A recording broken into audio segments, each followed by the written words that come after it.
এই মুহূর্তে বিশ্ব এক মহা বিপদের সম্মুখীন, যার নাম এল নিনো। অনেকে ভাবতে পারেন প্রশান্ত মহাসাগরের পানি একটু গরম হলো কি ঠান্ডা হলো তাতে বাংলাদেশের কি আসে যায়, কিন্তু বাস্তবতা হলো প্রশান্ত মহাসাগরের বুকের সেই তাপ বাংলাদেশের কৃষকের জমিতে খরা হয়ে নামবে, শহরের মানুষের ঘরে বিদ্যুৎ সংকট হয়ে ঢুকবে, বাজারের চাল ডাল তেলের দাম আগুন হয়ে যাবে, হাসপাতালে ডেঙ্গু এবং হিট স্ট্রোকের রোগী ভিড় জমাবে, আর উপকূলে ঘূর্ণিঝড়ের জলোচ্ছ্বাসের হাতে মানুষের জীবন জীবিকা ভেসে যাবে। বিজ্ঞানীরা সতর্ক করছেন দ্রুত শক্তিশালী হয়ে উঠছে এল নিনো। এটি যদি সত্যি সুপার এল নিনোতে রূপ নেয় তাহলে আগামী বছর বিশ্ব দেখতে পারে রেকর্ড তাপমাত্রা, ভয়াবহ খরা, অস্বাভাবিক বন্যা, খাদ্য সংকট এবং বড় ধরনের মানবিক বিপর্যয়।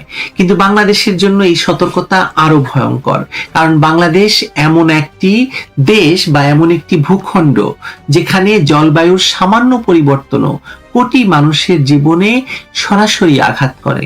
আমাদের নদ নদী, বর্ষা, ফসল, উপকূল, মৎস্য, পানীয় জল, জনস্বাস্থ্য সবকিছুই এই আবহাওয়ার ছন্দের উপর নির্ভরশীল। সেই ছন্দ যদি ভেঙে যায়, তাল যদি কেটে যায়, রাষ্ট্রের প্রস্তুতি না থাকলে বিপর্যয় আর প্রাকৃতিক থাকবে না, তা হয়ে উঠবে রাজনৈতিক অপরাধ।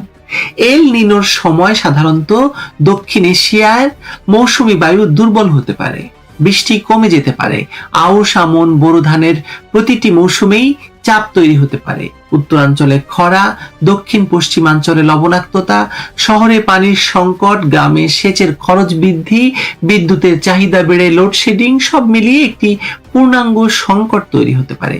শুধু ফসল কম হবে তা নয়, উৎপাদন খরচ বাড়বে, খাদ্য আমদানির চাপ বাড়বে, বাজারে সিন্ডিকেট সক্রিয় হবে, আর শেষ পর্যন্ত সবচেয়ে বেশি পুড়বে বাংলাদেশের গরিব মেহনতি মানুষ। তাহলে প্রশ্নটা হচ্ছে, বাংলাদেশ কি প্রস্তুত কিনা?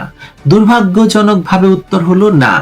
আজ বাংলাদেশের ক্ষমতায় যে বিএনপি সরকার, সেটি নিজেই অবৈধ ইউনূস সরকারের একটি বর্ধিত সংস্করণ। তথাকথিত জুলাই গণ অভ্যুত্থানের নামে যে অরাজকতা, সন্ত্রাস, প্রতিরোধ আর ক্ষমতা দখলের রাজনীতি শুরু হয়েছিল, তার ফল এখন রাষ্ট্রের প্রতিটি স্তরে দেখা যাচ্ছে। সুতরাং সরকার এখন নিজেকে বাঁচাতে ব্যস্ত, মানুষ বাঁচাতে নয়। রাষ্ট্রীয় প্রতিষ্ঠান দুর্বল, প্রশাসন বিভ্রান্ত, নীতি অস্থির, আর সরকার ব্যস্ত ক্ষমতা ধরে রাখার খেলায়। যে কোনো সময় আসিফ মাহমুদ, সজীব ভুইয়ারা সন্ত্রাস করে আবারও সরকার ফেলে দিতে পারে, এমন ভয় সরকারের সর্বত্র। এমন একটি সরকার কিভাবে এল নিনোর মতো একটি বহুমাত্রিক জলবায়ু সংকট মোকাবেলা করবে বলুন? 1991 সালের ঘূর্ণিঝড়ের কথা ভুলে গেছেন? ভুলে গেলে তো চলবে না। তখনও বিএনপি ক্ষমতায় ছিল। রাষ্ট্রীয় অব্যবস্থাপনা, সতর্কতা ব্যবস্থার দুর্বলতা এবং মানুষের জীবনকে গুরুত্ব না দেওয়ার কারণে লক্ষ লক্ষ মানুষ মৃত্যুবরণ করেছিল। আজ প্রযুক্তি আছে, স্যাটেলাইট আছে, আমাদের নিজস্ব পূর্বাভাস আছে, জলবায়ু মডেল আছে, কিন্তু প্রশ্ন হলো রাজনৈতিক সদিচ্ছা আছে কিনা। দুর্যোগ মোকাবেলা কেবল ত্রাণ বিতরণ নয়, এটি আগাম পরিকল্পনা, খাদ্য মজুদ, সেচ ব্যবস্থাপনা, হাসপাতাল প্রস্তুতি, তাপ প্রবাহ কর্মপরিকল্পনা, নদী এবং উপকূল ব্যবস্থাপনা, কৃষি বীমা, নগর পরিকল্পনা এবং আন্তর্জাতিক কূটনীতির সমন্বিত বিষয়। এই জায়গাগুলোতে বর্তমান সরকারের কোনো বিশ্বাসযোগ্য প্রস্তুতি দৃশ্যমান তো নয়, কোনো হেলদোল দেখা যাচ্ছে না। তারা ব্যস্ত হচ্ছে ফ্যামিলি কার্ড নিয়ে, তারা ব্যস্ত আওয়ামী লীগ নিষিদ্ধ করা নিয়ে। আরো বিপজ্জনক হলো এই ক্ষমতার পাশে দাঁড়িয়ে আছে যুদ্ধাপরাধী, বাংলাদেশ বিরোধী জামায়াত ইসলামী এবং তাদের অঙ্গ সংগঠন এনসিপি আর ছাত্র শিবির, যারা বিজ্ঞান মনস্ক রাষ্ট্র চিন্তার বদলে পশ্চাৎপদ রাজনীতিকে পুঁজি করে। তারা জলবায়ু সংকট মোকাবেলায় জাতিকে এগিয়ে নিয়ে যেতে পারবে না। এল নিনো মোকাবেলায় দরকার তথ্য, গবেষণা, প্রযুক্তি, জনসম্পৃক্ততা এবং বাস্তববাদী নীতি। এই জামায়াত শিবিরের রাজনীতি মানুষকে বিজ্ঞান নয়, অন্ধ আনুগত্য শিখায়, ধর্ষণ শিখায়। আপনি ভাবুন যে বাংলাদেশে একজন নেতাকে জাতীয় নেতার পর্যায়ে নিয়ে যাওয়া হয়েছে, যে কিনা আর নারীর জননাঙ্গ নিয়ে নোংরা ভাষায় কথা বলতো। দুর্যোগ এলে তার দায় এরা নেবে না, তারা বলবে নিয়তি, অথচ রাষ্ট্রের কাজ নিয়তির দোহাই দেওয়া নয়, মানুষের জীবন বাঁচানো। বাংলাদেশের জন্য এল নিনো শুধু তাপপ্রবাহ নয়, এটি ডেঙ্গু বিস্তার বাড়াতে পারে, পানিবাহিত রোগ বাড়াতে পারে, শিশুর পুষ্টি সংকট বাড়াতে পারে, শ্রমজীবী মানুষের আয় কমাতে পারে। গরমে রিক্সা চালক, নির্মাণ শ্রমিক, কৃষক, পোশাক শ্রমিক এই মানুষগুলোই প্রথম আঘাত পায়। স্কুল বন্ধ হয়, শিশুদের পড়াশোনা ক্ষতিগ্রস্ত হয়, গর্ভবতী নারী এবং বৃদ্ধরা স্বাস্থ্য ঝুঁকিতে পড়ে। জলবায়ু সংকট তাই কোনো অভিজাত আলোচনার বিষয় নয়, এটি শ্রেণী প্রশ্ন, অর্থনৈতিক প্রশ্ন, রাষ্ট্র প্রশ্ন। বিশ্ব পরিস্থিতিও বাংলাদেশের পক্ষে নয়। মধ্যপ্রাচ্যে অস্থিরতা, জ্বালানির বাজার ভয়াবহ অবস্থার মধ্যে পড়েছে, সার সরবরাহের অনিশ্চয়তা দেখা দিয়েছে, খাদ্য রপ্তানি নিয়ন্ত্রণ হচ্ছে। এসবের সঙ্গে যদি এল নিনো যুক্ত হয় তাহলে বৈশ্বিক খাদ্য বাজার আরো অস্থির হবে। ভারত যদি চাল রপ্তানিতে কড়াকড়ি করে, আন্তর্জাতিক বাজারে দাম বাড়ে আর বাংলাদেশের নিজস্ব উৎপাদন কমে যায়, তখন এই সরকার কি করবে? শুধু বিবৃতি দিয়ে বাজার নিয়ন্ত্রণ করবে? আমির খসরু মাহমুদ চৌধুরী বিবৃতি দেবেন আর সব ঠিক হয়ে যাবে? তা তো হয় না। শুধু মিটিং করে খরা ঠেকানো যাবে না।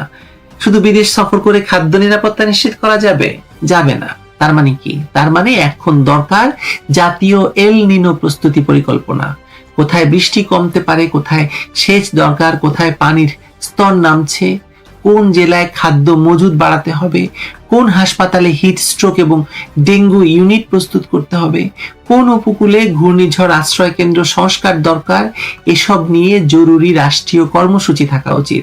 কিন্তু ক্ষমতাসীনদের অগ্রাধিকার জনগণ নয়, তাদের অগ্রাধিকার আওয়ামী লীগ নিশ্চিহ্ন করা, তাদের অগ্রাধিকার ক্ষমতা, প্রতিশোধ মানে বিদেশি পৃষ্ঠপোষকতা এবং রাজনৈতিক প্রতিপক্ষকে দমন। এল নিনো তাই বাংলাদেশের সামনে প্রকৃতির পরীক্ষা, যেমন তেমনি রাষ্ট্রের পরীক্ষাও। প্রকৃতি দেখবে না কে কোন দল করে। তাপ প্রবাহ আওয়ামী লীগ বিএনপি চেনে না, খরা জামায়াত শিবির চেনে না, ঘূর্ণিঝড় কোনো মন্ত্রী উপদেষ্টার পদবি রেখে আঘাত করে নিরাপদ নয়, হবে না। এল নিনো দরজায় কড়া নাড়ছে, সময় খুব কম। ভুল সিদ্ধান্তের মূল্য এবার শুধু রাজনৈতিক হবে না, মানবিক বিপর্যয় হবে। ফসল পুড়বে, পানি কমবে, রোগ বাড়বে, খাদ্যের দাম বাড়বে, উপকূল কাঁপবে। তখন ক্ষমতাসীনরা হয়তো আবার দায় চাপাবে প্রকৃতির উপর, ওই আওয়ামী লীগের উপর। কিন্তু সত্য হলো, দুর্যোগ প্রকৃতি তৈরি করে, বিপর্যয় তৈরি হয় রাষ্ট্র ব্যবস্থার অযোগ্যতার কারণে। আর বাংলাদেশের মানুষকে এখন সেই অযোগ্যতার বিরুদ্ধেই সতর্ক হতে হবে। ভালো থাকবেন সবাই।